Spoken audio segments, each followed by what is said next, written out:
what, Brian Claypool, criminal defense attorney?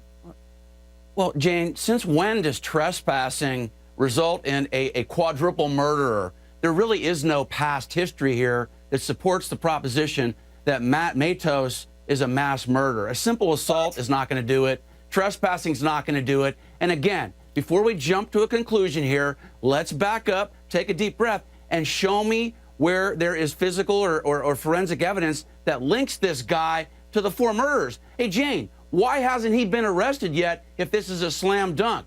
And also, what was the cause of death? Was it a gun? Was it a knife? If it was a knife, wouldn't this guy have scratches and cuts all over his body?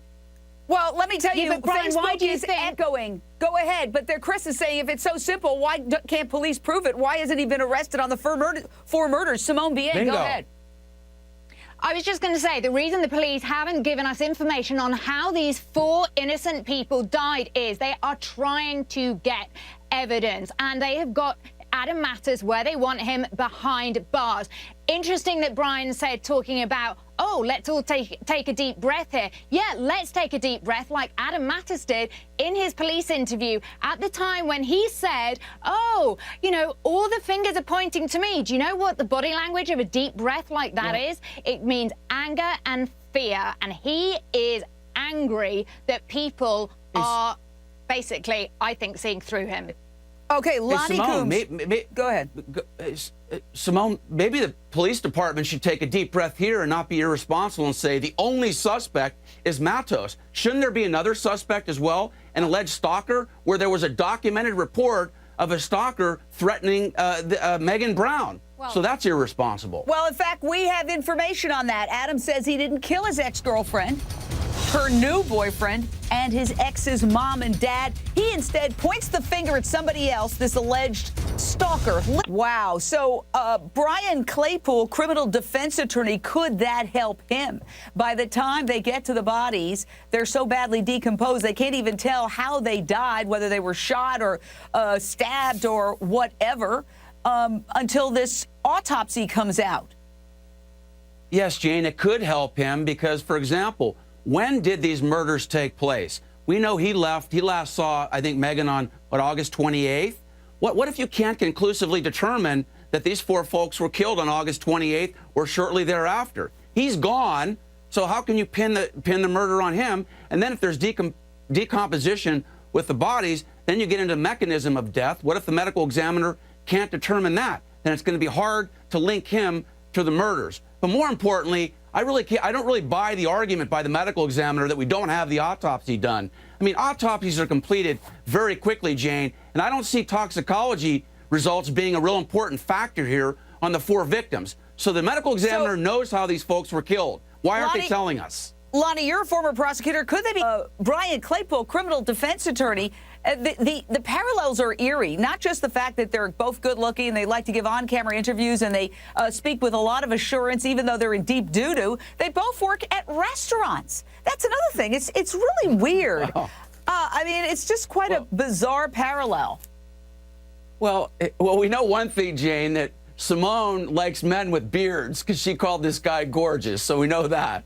So hopefully we don't get a lot of jurors on the panel that mirror Simone's sentiments. But anyway, putting that aside, I mean, I don't really see all the similarities you're saying, Jane. I mean, he's saying initially, look, I don't want to talk about it. I don't want to talk about it. I don't want to talk about it. I love my son. Secondly, he is adamantly saying, though, that I didn't do this. Now, Jody started doing that, but then she changed, remember, and said, okay, I admit doing this. I haven't heard Matos yet say, I've admitted doing it, and gee, I had a mental health component. Lonnie Coombs, the only reason that she changed her story is that they confronted her with timestamp photos of her naked. With our cops in a constructive way. Brian Claypool, I mean, he makes a point. The ACLU says if you haven't broken a law, you're not required. It's not like we live in a totalitarian society where police can say, give us your papers. Give us your papers.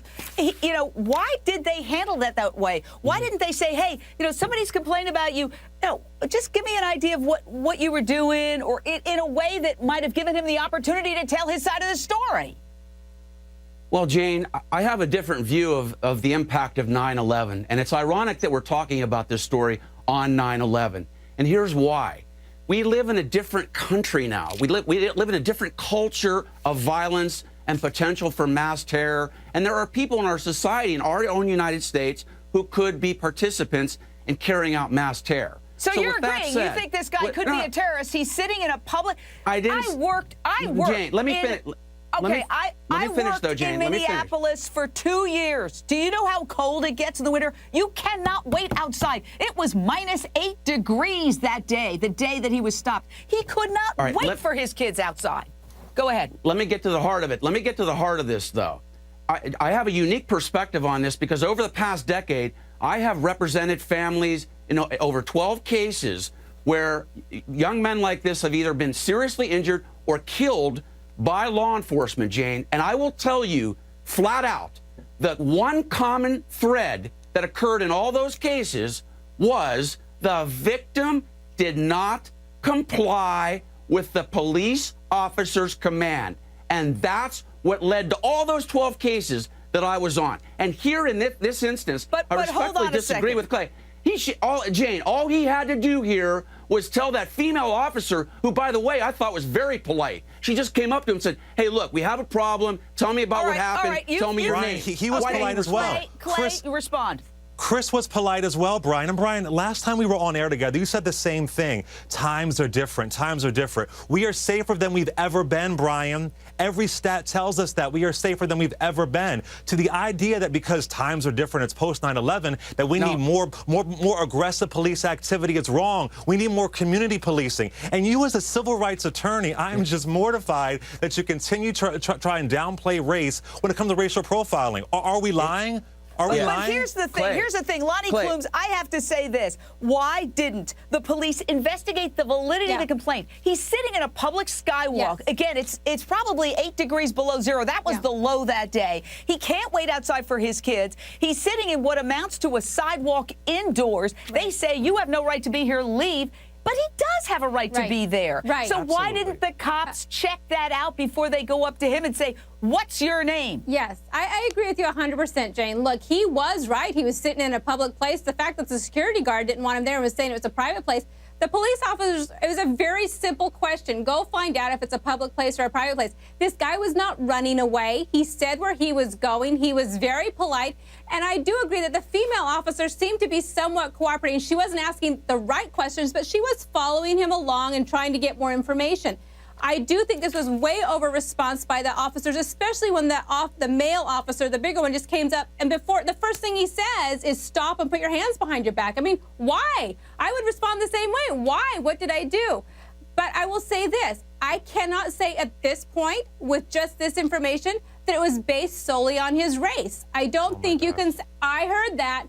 But I'll tell you right now, I have a lot of experience with police officers, and I'm sure everyone here does. They don't like it when you won't give your name. You don't think it has, any do you color, think if it was a gray-haired man who was a Caucasian in a business suit sitting in that same chair, that he would have had the same experience? If they said, what is your name? Anyone who says, I'm not giving you my name, I know my rights, they're not going to stop right there. Jane, you know what? This is the problem. This is the problem, is that I think it's really challenging for folks to see beyond their lens. Me as an African-American man who was raised in West Philadelphia, I mean, it's like sexism. You know when you're experiencing sexism. You know when you're experiencing racism. And this guy clearly knew what it was about. And I really ask all of you to look beyond your lens. He's sitting there waiting. Waiting for his children, waiting for his children. And also, one more thing, let me just add this. Imagine if the video wasn't there. If we didn't see that video. We live in this video culture now where if we don't see a video, we don't believe the victims. From Janae Rice to this man right here. That's very sad. Brian Claypool. Clay, go ahead. Jan, can I respond real quick? Yeah, the issue here, Clay, is not, again, that this is racism and you've got to stand up for yourself because you've been racially profiled. The teachable moment I'm trying to impart here is maybe they did profile him, maybe. But if they did, he's got 4 kids. Why doesn't he simply say, Clay, my name is Arthur? All right, we have 30 seconds. You can answer that, Clay.